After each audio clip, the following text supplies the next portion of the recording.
This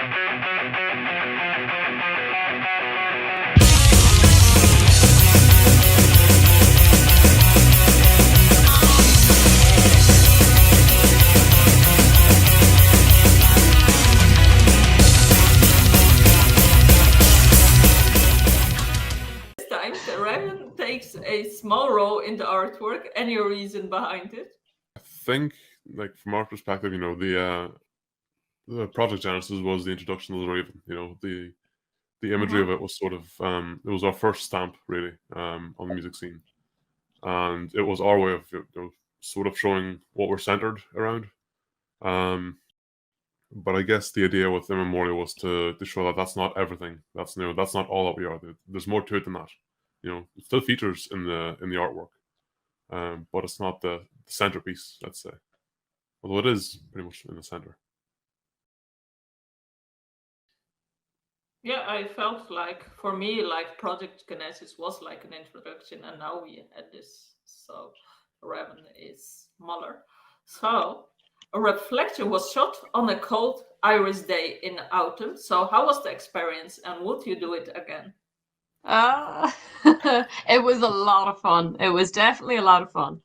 But oh my goodness, I don't think our poor videographer Wayne, I don't think he'd let us. I don't think he'd let us go out and film on a wet rainy day ever again. He looked so he was so done. He was like, right, okay, that's it. Let's go. I'm soaking. Let's go. But he did a great job. He's fantastic to work with. He did a fantastic job. Even just putting up with us and our antics, never mind putting up with the rain.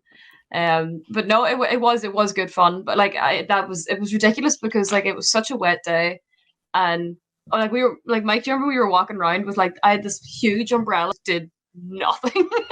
We still all got completely soaked.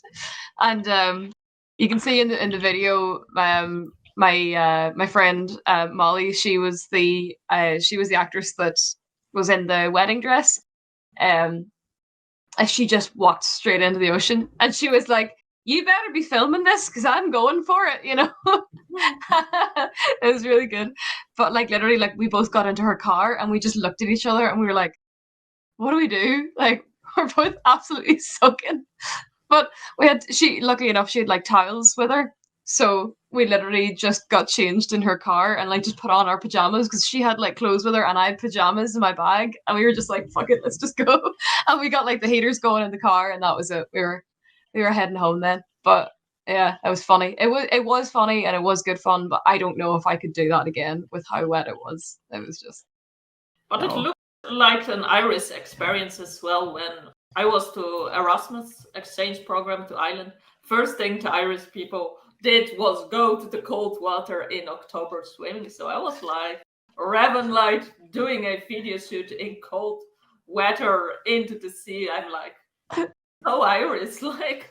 You know what? I've never understood that. I've lived here all my life and I have never set foot in the water like on a cold day. I've never done it. And the people that do that, I'm like, how do you, like, it's so cold. I don't know. I think the way that the whole walking to the ocean thing came about was actually very funny as well. Because John, Wayne, and we arrived to that part a bit before everyone else. Yes. And that's when the weather was starting to turn bad. Yeah. At that point, we were just joking with ourselves, just like, what if we just tell her, like, in the middle of a shot, like, now you have to walk into the ocean. We were laughing about it, having a joke. And yeah. I decided, like, yeah, let's do it. Let's go with it, Said that. And instead of expecting the fuck no reaction, I was like, sure, why not? Yeah. She was like, I hope you're filming. I'm going for it. It was so funny. And we were all like, whoa. Well, if you look at the video of her walking in, you can hear all of us in the background being like, holy shit, she's actually doing it. Oh my God. It's really funny. Rebecca, I know in 2022 has been a tough time for you with tonsils and so on, yet your voice shines on this album. I wonder, despite all these difficulties, how did you manage to sing them before? We touched a bit like how your voice evolved, but can you explore a bit? Yeah, I have had some problems with tonsillitis and stuff kind of coming back every now and again. But literally just, recording vocals whenever my voice was feeling good. That was just mainly how I got around it. And yeah, luckily I haven't had tonsillitis yet this year, even though we're only 2 months in. And anything you do to keep your voice healthy, or any special techniques to be healthy? Not really. I'm probably like the unhealthiest singer that there is, to be honest with you. I don't walk anywhere. I don't move. I don't drink enough water. I think if I drank more water, I probably would be a better singer, but whatever. I just like... You are the contradiction. Like, I hear singers, you don't drink alcohol before you go on stage. You drink a lot of water, and you're just, nope, something else. I don't give a shit. I just go I think it's being Irish and being yourself, and I think it works greatly, like voice-wise. You sign on albums, so maybe the unhealthy thing and not drinking enough water is a thing as well to do.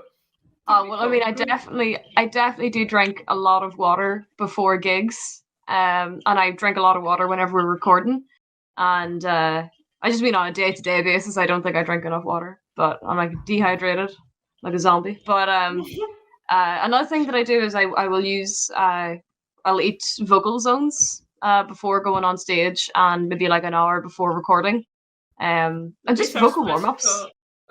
Special tablets, vocal zones. Yeah, they're just like little, kind of like little chewy tablets that they have like eucalyptus and different sort of herbal things in them that are good for kind of clearing your airways and that sort of thing. So I find them useful. So I think another great thing about the way that we approach the recording process is that because we do it ourselves, we can say that we can easily reschedule a session. Like, if you're not feeling well, then we can come back to it in 2 weeks. Whereas opposed to if we were to rent out a studio and you were to catch tonsillitis a week before the session, then that would be a bit of a problem. That would be a disaster. Yeah, right now. So we are coming almost to an end. Let's ask one random question. So, Michael, what's the most attractive feature on the human body? Oh.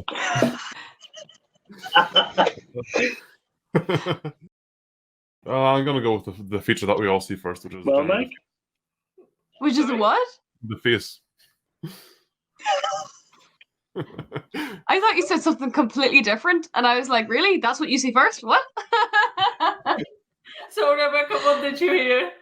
Or do we want to know what you hear?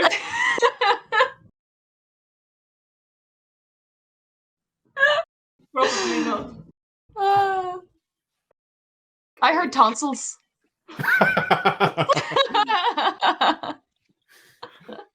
Yes, no, I do see those. That's the first thing that I look at whenever I see a person is show me your tonsils. I know. You can't go out with someone with bad tonsils. It's just not good. It's a disaster.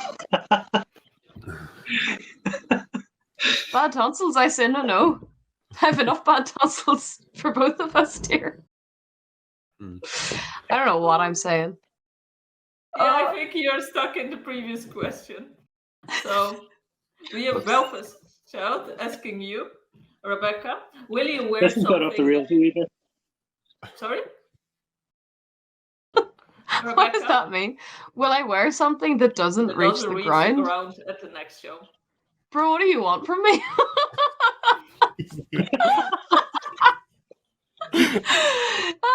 To be fair, I do like to wear stuff that is like really long skirts and a lot of flowing fabric and stuff like that. I don't know. I feel weird wearing like shorter dresses on stage. It just doesn't feel as formal. I think. I don't know. I'll do that next time. I'll wear something that doesn't reach the ground next time. Oh boy. There you are. Yeah. You're sorted now, Belfast child, I tell you. He'll keep you right.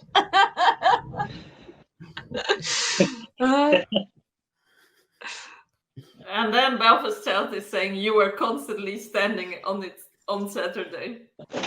That's fair. Yeah, that was actually... that was very fair. hilarious view that Me I too. had. And there was Yes. there was a funny moment, and I was curious how it's going to end, because one time Dean stepped on your skirt, and then I was like, you are walking, and I'm like, will Dean rip this apart or not, and what will happen afterwards? Yeah. I Oh, saw like Dean stepped on like at one point, and you were just pulling it, like tugging at it. Yeah. yeah. No, I did. I emphasized that for on purpose, because I was like, this is funny. I'm gonna make this into like a stupid cartoony kind of thing by going like, ugh. Yeah, that I'll tell you what, that cape that I stitched that onto my top as sort of like a last minute thing, and I was like, yeah, I like the look just of go this. with it. Yeah, and I put a pair of heels on, and I was thinking, well, actually, sorry, I stitched it on before I put the heels on, and I was like, this is way too long, but when I'm wearing heels, it won't be too long. And then it was too long, and I didn't have time to get the sewing machine out and alter it. But yes, that is fair. That is fair. I will make sure that I'm not tripping over my clothes now. Oh, it's fun. Maybe you will do something If in doubt, else. add feathers. We have a question from Dave Cullen. Was there anything from your day-to-day lifestyle and hobbies that inspired Thank you. your musicality, and in particular in your new album? I think we were probably. I've mentioned it before that I was definitely a little bit inspired by tarot. Kind of got into tarot recently, just as like a tool for introspection. And I really, really like the imagery of tarot cards, and just sort of, the sort of the things that they represent. And like whenever John had, first started showing us some of the songs, and we sort of realized that some of the songs were like about like pure joy, and then some of them were about like darker and more serious things. I was like, wow, this is making me think of like all the different cards in tarot, like what they all like, death and like the lovers and all these different cards, and how they sort of represent all these different things that happen to us in life. So I think for me, yeah, I'd say that probably had a little bit of inspiration for me personally. But I'd say probably just sort of And you? real life probably inspired a lot of the lyrics and stuff, I would say. Thank you for sharing. And you, Dean? For me, it's kind of hard introducing hobbies or lifestyles into a baseline, but now, whenever they come on board full time, I started listening to similar sort of bands and Nightwish, Epica, just to get into the sort of mindset, right? I need to be thinking along these sort of lines now. Nice. And you, Mike? Yeah, I'm gonna go with what Rebecca said in terms of lifestyle. That was a pretty like in between Project Genesis and Immemorial. My life underwent a lot of changes. In terms of I finished my degree in engineering. I moved the country for a job. Some old relationships ended, that sort of thing. And I ended up in a city with where I didn't really know anyone, and almost like starting a new life. And as I mentioned before, I went on a lot of various journeys in terms of like mental health and other things. So for me, again, it was largely inspired by life experience. I feel like we have all, as a band, like we've all had a lot of life-changing experiences during and leading up to the album. So I think it's fair to say that the journeys that we all went on fed into what became the final product. Great, thank you for sharing. So last question for tonight, and as well the gig. What was the reason for the different track sequence live? I think two reasons, I would say. Some tracks work better in a different place live than they do on an album, and another reason, at least from my perspective, is stamina and playability. Some songs are extremely difficult and extremely tiring to play, and if you go from one song that has a very very demanding ending into another song that has a very demanding beginning, you're gonna have a bad time, if you're not prepared for that. But that's my own perspective. I'm sure other people have other ideas. I'd say as well, kind of pacing the The momentum. like how the crowd would perceive things. It's good to sort of have things like, oh, we'll have a ballad, another ballad, then a really, really fast-paced song, and then maybe another fast-paced song, and then another ballad. Like, instead of having, like, say, all your ballads in the middle, and people are like, wow, do something fast, please. You know, it's good to sort of stagger things out and balance it out in terms of pacing and that sort of thing. Yeah, it was great. And Dean, any last thing to add? Well, for me, looking at the set list, it's almost like planning a workout. So it is. I'm looking at the set right. I can take it easy for this song. I can catch my breath here. Then I can go hard for this one. But it was still hard work on the night. So it was. And Rebecca went, right, we'll do one more song. Right, we'll do another one. Okay, one more then. Oh, man. I'm dying here. Great. So thank you. So I think that's everything we covered today on Immemorial. So thank you guys for tuning in tonight. We want to thank you, the viewer, as well for your support, sharing and commenting on the interview. Also thanks to the Sourcing Project for the press invite and giving us a live taste of the album Immemorial. And I'm giving the last words to Ravenlight, Mike, Rebecca, and Dean. Sorry for my inappropriate comments. Good night. Oh no, I'm only joking. No, thank you very much for coming to listen to us, and thank you very much, Ag, for the interview. I had good fun chatting this evening. No worries. I hope everyone enjoys the album. Enjoy this one and stick around for the next one. Is what I'll say. Yeah. And if you have a chance, please catch us live. We've got a show in Drogheda at the start of March, and we'll be doing a short England tour in April. So if you're in the area, come see us, come say hi. A lot of fun so far. I mean, I still feel very much like the new guy, but yeah, I'm going to have a lot of fun with Ravenlight. I'm looking forward to the next show already. So yeah. So have a good night. See them live, and as well, links below to grab your copy of Immemorial, and we'll post a review soon. And as well, we'll share the live experience too on our channel. So keep an eye on our channel and subscribe as well to just be there when everything is released. So night. Have a great one. Bye. Right, cheers. Bye. Bye-bye.